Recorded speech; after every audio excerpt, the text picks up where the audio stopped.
Saudara sekarang di rumah sehat-sehat, dan kalau bisa usahakan jaga kesehatan ya.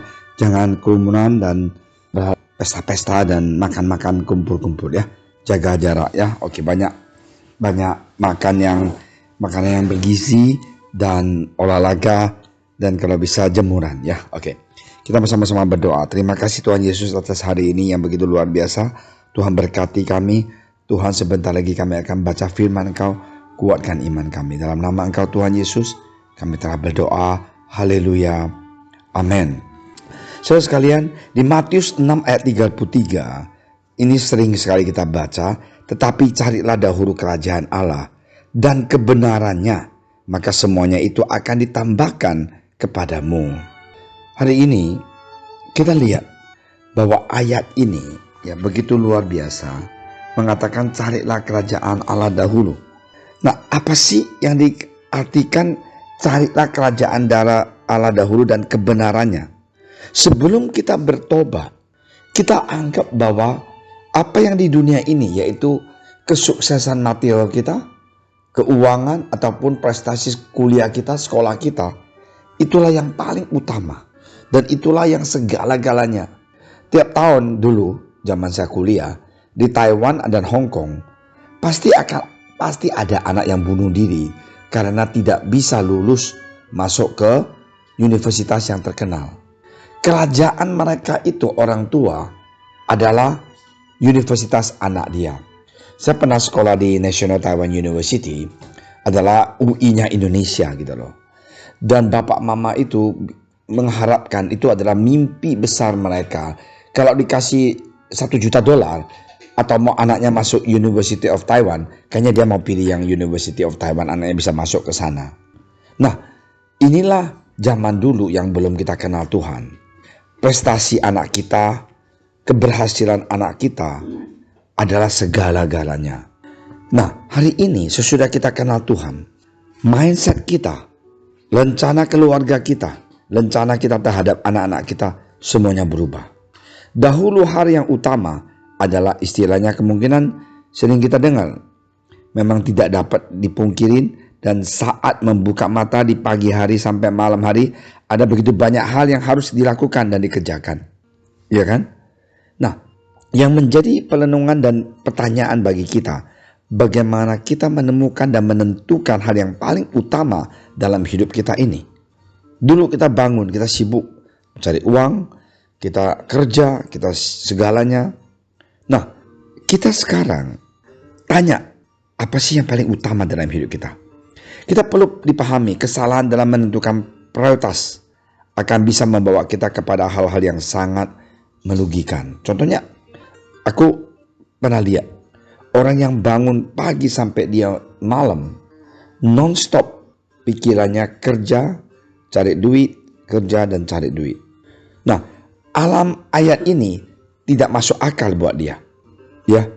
Nah, tetapi jadi anak Tuhan, Yesus memberikan nasihat untuk memprioritaskan dia dan kehendaknya di atas segala-galanya.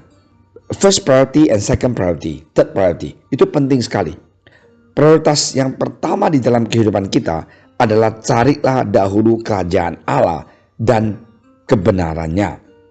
Nah, memprioritaskan Tuhan tidak hanya berlaku di hari Minggu pada saat kita ibadah ke gereja, tetapi berlaku setiap hari dalam kehidupan kita. Mendahulukan Tuhan di atas segala sesuatu akan tercermin dari kesalehan kita. Contohnya, sederhana, saat bangun pagi, apa yang kita lakukan terlebih dahulu? Membuka media sosial atau handphone kita, ataupun Facebook, Instagram, atau bersaat teduh untuk bertemu dengan Tuhan Yesus. Atau saat akan memutuskan sesuatu yang sangat penting, apakah kita melibatkan Tuhan atau tidak. Banyak hal sekali dalam kehidupan kita, Tuhan memberikan kita pilihan. Mau gak kita ikut sertakan dia? Mau gak kita memprioritaskan dia di atas segala kegiatan kita? Nah, inilah yang paling penting, dan kita harus mau. Ayat ini kita semua diingatkan untuk menetapkan Tuhan, menempatkan Tuhan sebagai prioritas utama dalam hidup kita. Mari mulai hari ini kita izinkan Tuhan Yesus memerintahkan di dalam hidup kita. Firman-Nya berjanji saat kita mengutamakan Dia, akan ada jaminan dan kepastian bagi kita. Contohnya, ada satu orang ya, dia di dalam pandemi ini, dia ambil keputusan untuk melenungkan firman Tuhan setiap pagi sebelum dia ke kantor. Dia ada seorang direktur utama yang sibuk sekali, tapi dia memilih untuk bergumul. Justru di dalam kesusahan seperti ini, dia tidak ngeluh. Dia ambil keputusan untuk merubah lifestyle dia. Kalau dulu boro-boro dia mau baca firman Tuhan, kalau dulu boro-boro suruh dia lenung saat teduh, nggak ada waktu karena pagi-pagi kerjaannya udah tumpuk di sana.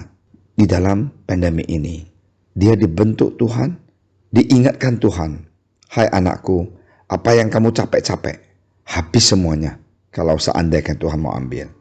Saudara sekalian, apa yang terjadi di dalam kehidupan anak Tuhan ini? Dia mempunyai 5 perusahaan. 4 semuanya rugi, hanya 1 yang untung. Dan karena dia mengambil keputusan untuk memprioritaskan Tuhan duluan, perusahaan dia yang 1 itu yang untung cukup untuk menutup segala kerugian yang 4 perusahaan itu. Waktu saya dengar dan baca kesaksian ini, saya kagum gitu loh. Nah, inilah yang dikatakan jaminan dan kepastian bagi kita. Tuhan akan memperhitungkan segalanya dan akan memberikan berkatnya bagi kita kalau kita mencari dahulu kerajaan Dia. Sehingga apa yang tidak pernah kita pikirkan dan bayangkan, itu yang Tuhan sediakan bagi kita yang mengasihi Dia. Sungguh adalah sesuatu yang sangat indah dalam hidup ini ketika kita dapat memprioritaskan Tuhan Yesus di atas segala-galanya. Saudara sekalian, mau katakan Pastor Amin, emang itu benar ya? Oh ya, saya bilang selalu benar. Saya mau terus terang saja, pandemi ini hantamin di Indonesia di bulan Maret, April, iman saya goyah. Bagaimana gereja bisa hidup, bagaimana perusahaan pabrik bisa jalan, bagaimana jemaat punya kehidupan. Saya ambil satu keputusan, yaitu tiap pagi doa di gereja. Nah, itulah yang harus kita lakukan. Kadang-kadang kita bersekutu dengan Tuhan Yesus, Tuhan memberikan kita hikmat. Waktu kita bersekutu dengan Tuhan Yesus, bahwa firman Dia memberikan kita pengertian. Waktu kita bersekutu dengan Tuhan Yesus, kita bisa mendapat ide. Hikmat itu gak bisa beli dengan uang ataupun kepintaran kita. Ya, Tuhan itu sungguh Dia bisa melakukan hal-hal yang tidak pernah kita berpikir. Marilah kita menaruhkan Yesus paling utama dalam kehidupan kita. Bangun pagi, gosok gigi, ke WC, mandi, kita katakan good morning Lord. Terima kasih Tuhan Yesus, selamat pagi, aku mau berdoa. Hari ini kalau pagi-pagi saya tidak berdoa, saya merasakan kayaknya gak enak seharian. Marilah kita ingat, carilah kerajaan Allah dahulu, maka semuanya yang kita butuh, ya bukan yang kita mau ya, Tuhan pasti akan memberkati. May God bless you. Di dalam pandemi ini, jangan kita ngeluh. Kita ikut Zoom doa Senin, Rabu, dan Jumat. Kalau saya tiap hari ke gereja, Senin sampai Sabtu. Kalian 3 hari berdoa, merasakan kehadiran Tuhan Yesus, biar mengizinkan Tuhan memberkati Anda. Mari kita sama-sama berdoa. Terima kasih Tuhan Yesus atas firman Engkau yang begitu berarti. Berkatilah kami Tuhan.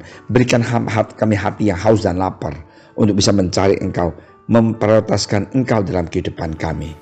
Terima kasih Tuhan Yesus. Bentuklah kami Tuhan.